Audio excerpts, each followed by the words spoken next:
ശാന്തി. അവ്യക്ത പരിവാരത്തിലേക്ക് എല്ലാവർക്കും സ്വാഗതം. അവ്യക്ത ശാന്തിയിലൂടെ ഡബിൾ ലൈറ്റ് ഫരിസ്ത സ്വരൂപത്തിൻ്റെ അനുഭൂതി ചെയ്യുന്നതിനായുള്ള ഇന്നത്തെ വിഷയമാണ് അന്തർമുഖതയുടെ ഗുഹ. ബഹിരാകാശ യാത്രികർ ഉയരത്തിലായതിനാൽ ഭൂമിയുടെ ഏത് ചിത്രം വേണമെങ്കിലും എടുക്കാൻ സാധിക്കും. ഇതുപോലെ സൈലൻസിൻ്റെ ശക്തിയിൽ അന്തർമുഖതയുടെ ഗുഹയിലിരുന്ന് സൈലൻസിൻ്റെ ആഴമുള്ള അനുഭൂതി ചെയ്യൂ. ഈ അനുഭൂതിയാണ് നമ്മെ ഡബിൾ ലൈറ്റ് മാലാഖയാക്കി മാറ്റുന്നത്. ഇപ്പോൾ ഈ വിഷയത്തെക്കുറിച്ച് മോഹിനി ദീദിജിയിൽ നിന്നും കേൾക്കാം. ഓം ശാന്തി. ബാബ ശാസ്ത്രത്തെക്കുറിച്ചും ശാന്തിയെക്കുറിച്ചും, അതായത് സയൻസിനെക്കുറിച്ചും സൈലൻസിനെക്കുറിച്ചും പലതരത്തിൽ നമുക്ക് രണ്ടിൻ്റെയും വ്യത്യാസത്തെക്കുറിച്ച് പറഞ്ഞു തരാറുണ്ട്.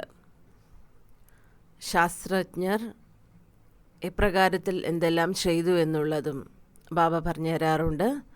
ആദ്യം വൈദ്യുതി ഉണ്ടായി, പിന്നീട് ട്രെയിൻ ചലിക്കാൻ ആരംഭിച്ചു, ഓരോ വാഹനങ്ങൾ നിർമ്മിക്കാൻ തുടങ്ങി, പലരും ബഹിരാകാശ യാത്രയ്ക്കായി പോയി, സ്പേസിൽ പോയി പലതും ചെയ്തു. പിന്നെ ബഹിരാകാശവും ഭൂമിയും തമ്മിലുള്ള കണക്ഷൻ ഉണ്ടാക്കി.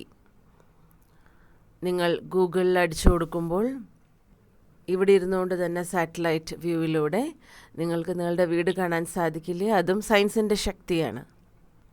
ഇങ്ങനെയുള്ള കണ്ടുപിടുത്തങ്ങൾ, ഗവേഷണങ്ങൾ ധാരാളം നടത്തിക്കൊണ്ടിരിക്കുന്നുണ്ട്. പല ബോംബുകളും ഉണ്ടാക്കാൻ ആരംഭിച്ചു. ഇതിനെയാണ് ബാബ എപ്പോഴും സയൻസിൻ്റെ ഗർവ് എന്ന് പറയുന്നത്. പല ദേശങ്ങൾ തമ്മിൽ ഇപ്പോഴും മിസൈലുകളുടെ ആക്രമണങ്ങൾ നടത്തിക്കൊണ്ടിരിക്കുന്നുണ്ട്. ഓർസിൽ എന്ന് പോയ സമയത്ത് ഇങ്ങനെയുള്ള സാധനങ്ങൾ ഉണ്ടാക്കുന്നതിൻ്റെ ട്രെയിനിങ് അവിടെ ധാരാളം കൊടുക്കുന്നുണ്ട്. ഡെലിവറീസ് ഉണ്ടാക്കുന്നുണ്ട്, ബോംബുകളുടെ, മിസൈലുകളുടെ എല്ലാം. ബാബ ഇപ്പോഴും ശാസ്ത്രത്തെക്കുറിച്ച് അതുകൊണ്ടാണ് പറയുന്നത്. വളരെയധികം പുതിയ പുതിയ ഗവേഷണങ്ങൾ നടത്തിക്കൊണ്ടിരിക്കുന്നുണ്ട്, റിഫൈൻ ആയിക്കൊണ്ടിരിക്കുന്നുണ്ട്. അതുപോലെ താങ്കൾക്ക് എന്തുകൊണ്ട് ചെയ്തുകൂടാ? സൈലൻസിൻ്റെ ശക്തി വർദ്ധിപ്പിച്ചുകൂടാ?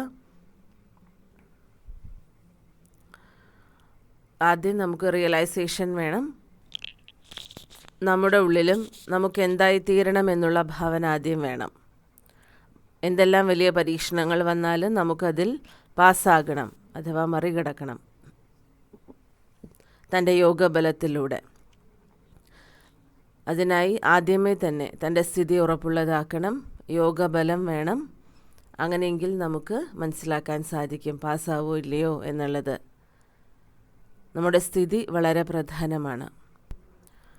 ബാബയുടെ സേവാകേന്ദ്രമാണെങ്കിലും ഓരോ പ്രകാരത്തിലുള്ള വ്യവസ്ഥകളും ചിന്തിച്ച് മനസ്സിലാക്കിക്കൊണ്ട് ചെയ്യണം. ബാബ ആദ്യം തന്നെ എപ്പോഴും നമ്മളോട് പറയാറുണ്ട്, ബാബയുടെ വീട്ടിൽ എപ്പോഴും 6 മാസത്തെ വാടകയെങ്കിലും ഉണ്ടായിരിക്കണം. അതിനർത്ഥം അതിനുള്ള പൈസയെങ്കിലും ഉണ്ടായിരിക്കണം, അല്ലെങ്കിൽ 3 മാസത്തെ ചെലവിൻ്റെ പൈസയെങ്കിലും നമ്മളിൽ ഉണ്ടായിരിക്കണം. ഇതെല്ലാം ആദ്യമേ തന്നെ ബാബ നമ്മെ പഠിപ്പിച്ചു തന്നിട്ടുള്ള വിഷയമാണ്. പക്ഷെ ഇന്നത്തെ കാലത്ത് പല പരിതസ്ഥിതികൾ വരുമ്പോൾ ഇതൊന്നും സംഭവ്യമാകുന്നില്ല. അപ്പോൾ ഇപ്രകാരത്തിൽ നമ്മൾ നമ്മുടെ വ്യവസ്ഥ നിലനിർത്തും. അവസ്ഥയും വ്യവസ്ഥയും രണ്ടും തമ്മിൽ ആഴമേറിയ ബന്ധമുണ്ട്. ജഗദീഷ് ഭായിജി എപ്പോഴും പറയുമായിരുന്നു, ആരുടെ അവസ്ഥയാണോ വളരെ നല്ലത് അവർ നല്ല രീതിയിൽ വ്യവസ്ഥ തയ്യാറാക്കും. പക്ഷെ നമ്മളെന്താ ചെയ്യുന്നത്? നമ്മുടെ ബുദ്ധി കൂടുതലും സമയം വ്യവസ്ഥയുടെ കാര്യത്തിലേക്കാണ് പോകുന്നത്, അതിലാണ് ബിസി ആകുന്നത്. അതുകൊണ്ട് അവസ്ഥ കുറയുന്നു. അപ്പോൾ ഏതെങ്കിലും കാര്യത്തിൻ്റെ പരീക്ഷണം നമ്മുടെ ജീവിതത്തിലേക്ക് വന്നുകൊണ്ടിരിക്കും.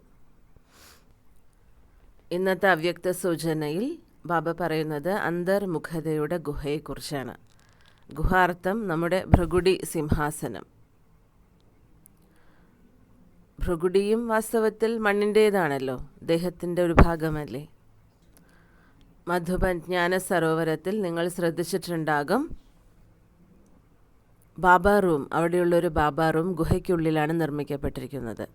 അവിടെ വളരെ ശാന്തമായി നമുക്കിരിക്കാനും സാധിക്കും. അതുപോലെ ഭൃകുടി അകന്ന ഗുഹയ്ക്കുള്ളിലിരിക്കൂ.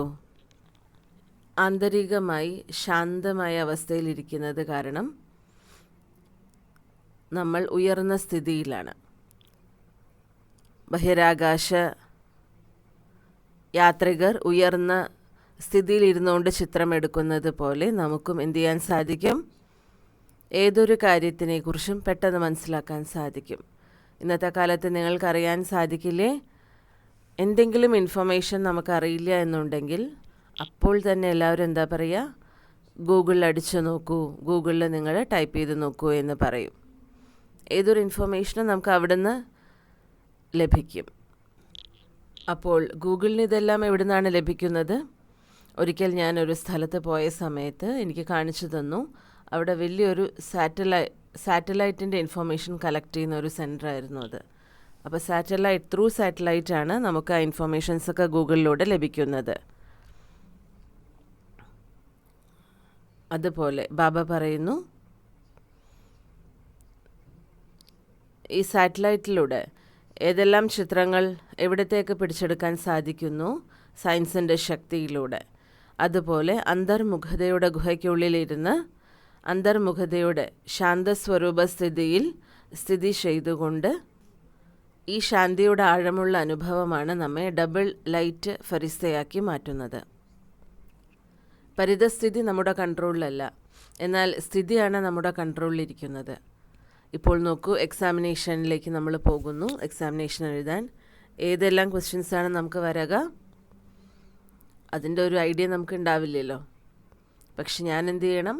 പഠിക്കണം. ആ സിലബസ് പഠിക്കണം. ഓരോ ചോദ്യത്തിനും ഉത്തരം നൽകാൻ ഞാൻ തയ്യാറാകണം. അതേപോലെ പരിതസ്ഥിതി എങ്ങനെയുള്ളത് വരും, ഏത് വരും എന്നുള്ളത് നമ്മൾ പരീക്ഷയായിട്ട് മനസ്സിലാക്കേണ്ടതുണ്ട്. അപ്പോൾ എന്ത് സംഭവിക്കും? നമ്മുടെ സ്ഥിതി സൈലൻസിൻ്റേതാണ്, അന്തർമുഖതയുടേതാണ് എങ്കിൽ നമുക്കതിൻ്റെ ഇൻഫർമേഷൻ ലഭിക്കും. പരിതസ്ഥിതിയുടെ ഇൻഫർമേഷൻ നമുക്ക് നേരത്തെ തന്നെ ലഭിക്കും. ഇത് സംഭവിക്കാൻ സാധ്യതയുണ്ട് എന്ന്. എന്നാൽ നമ്മുടെ അവസ്ഥ വളരെ ഉയർന്നതായിരിക്കണം. അതിനനുസരിച്ച് വ്യവസ്ഥയും ഉണ്ടായിരിക്കണം. എങ്ങനെയാണോ തണുത്ത കാലാവസ്ഥ വരുന്ന സമയത്ത് നമ്മൾ ചൂടുള്ള വസ്ത്രങ്ങൾ തയ്യാറാക്കി വെക്കുന്നത്, കമ്പിളി വസ്ത്രങ്ങൾ, അതുപോലെ ആന്തരികമായി ഓരോ കാര്യത്തിൻ്റെയും തയ്യാറെടുപ്പ് നമുക്ക് നടത്തേണ്ടതുണ്ട്. എന്തായാലും നേരിട്ടേ മതിയാവുള്ളൂ, പക്ഷേ അതിനനുസരിച്ച് പ്രിപ്പയർഡായിരിക്കണം, തയ്യാറായിരിക്കണം. എത്ര സാധിക്കുന്നോ സ്വയത്തെ തയ്യാറാക്കുക. സൈലൻസിൻ്റെ ശക്തിയെ അതിനായി വർദ്ധിപ്പിക്കണം, ഉപയോഗിക്കണം. എത്ര കഴിയണോ ആന്തരിക ശാന്തിയുടെ ശക്തിയിൽ അന്തർമുഖതയുടെ ഗുഹയിലിരിക്കാനുള്ള അഭ്യാസം ചെയ്യും. ഇതാണ് ഇന്നത്തെ ദിവസത്തെ ഹോംവർക്ക്. ഓം ശാന്തി.